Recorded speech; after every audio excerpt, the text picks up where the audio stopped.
for my wrongs, I have just begun. Ain't no mercy, ain't no mercy. Hey everyone, welcome back to Anime Arena.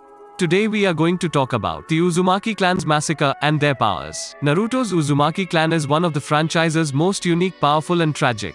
One of the most interesting aspects of the Naruto franchise is the existence of different clans, all with their own unique cultures, histories and traditions. This was extended into Boruto, the Naruto sequel series, which focuses on the latest generation to be born into these various tribes. By far the most fascinating of these communities is the Uzumaki clan, the home of the family of the franchise's titular star, Naruto Uzumaki. Unfortunately, this clan is also one of the Naruto world's unluckiest. Let's take a look at the Uzumaki's clan's special powers, as well as what makes its backstory so disheartening. The Uzumaki clan's origin. The Uzumaki clan originates from a village known as the Uzushiogakure. The village was also called the Land of Whirlpools and is commonly represented with a spiral logo, known as the Uzumaki emblem. Similar to the Senju clan, the Uzumaki clan is descended from Asura Otsutsuki.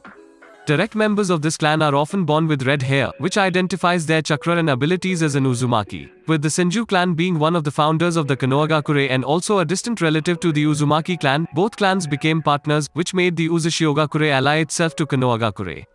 Both clans eventually married into one another to further strengthen their bond. The most famous example of this is the marriage between Hashirama Senju and Uzumaki Mito. This link continued to grow over time, to the extent that the Uzumaki emblem would be adopted as the logo on Konoha's shinobi jacket. The most prominent red-haired and, therefore, undiluted descendants of the Uzumaki clan are Mito, Kushina, Karen, Nagato and Ashina Uzumaki, the previous clan leader. The Uzumaki clan's powers. The Uzumaki clan possesses the most formidable Fuinjutsu, also known as Sealing Jutsu. In fact, they are considered to be the originators of most of the Fuinjutsu used in Konoha thanks to Ashina Uzumaki.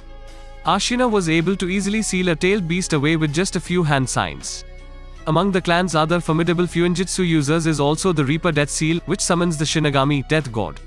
During Hashirama's era, a mass storage temple was built on the outskirts of Konoha for when the land was in need of such power, though the Fuinjutsu abilities they hold remain unrevealed.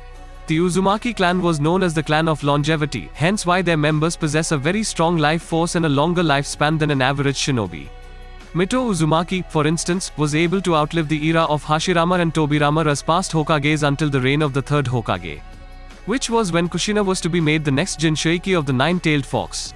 Even when the tailed beast was extracted from Mito, she still lived for quite a long period of time, albeit weakened. In Kushina's case, she was still able to fight and suppress the nine tails with her powers. An average shinobi would die instantly if the tailed beast was extracted from them. All the Uzumaki shown in both Naruto and Boruto are very powerful, owing to a very strong bloodline and massive chakra reserves. Mito and Kushina Uzumaki were known to possess immense chakras capable of suppressing a tailed beast, which was the actual reason as to why they became the Nine Tails Jinchuriki. Naruto Uzumaki, a descendant of the clan, although not a redhead, inherited their immense chakra and naturally fast healing. His current huge chakra reserve level is unknown according to the data in the Boruto manga. Some of the clan members have even been able to manifest adamantine chains from their body, capable of suppressing anything, no matter how huge it is. The Uzumaki clan massacre. Due to the formidable powers possessed by this clan and their ability to seal anything, ranging from chakras to living and non-living things, all the other villagers loathed and feared them, with the exception of Konoha. This was despite them never using their powers for evil. To this end, the other villagers secretly planned to annihilate what they perceived as a latent threat to their existence, leading to the clan and its village to be destroyed before Konoha could come to their rescue. The remaining survivors that existed as Naruto's start were only those who weren't in the village when this tragic event took place. Even then, none of these survivors thought to seek out retribution, probably because they were kind enough to forgive the other villagers. In stark opposition to how Yahiko, Nagato and Konan wanted the world to know pain in revenge for the Hidden Rain village being used as a war ground by the other villagers. The Uzumaki's destruction could as well be attributed to the power thirst of the villagers, who deemed them as a threat. Even after their destruction, war never stopped, as at least one village always desires to be the best over the others. Although the villagers involved in this gruesome act hid their power-hungry natures under the excuse that destroying Uzushiogakure saved the world from danger. It's still obvious that each of them desired to be a formidable and world-ruling village. But with the reign of Naruto as the Hokage in Boruto, the clan has had a chance to heal from the past and begin anew. So that's it for today guys, hope you guys have enjoyed the video.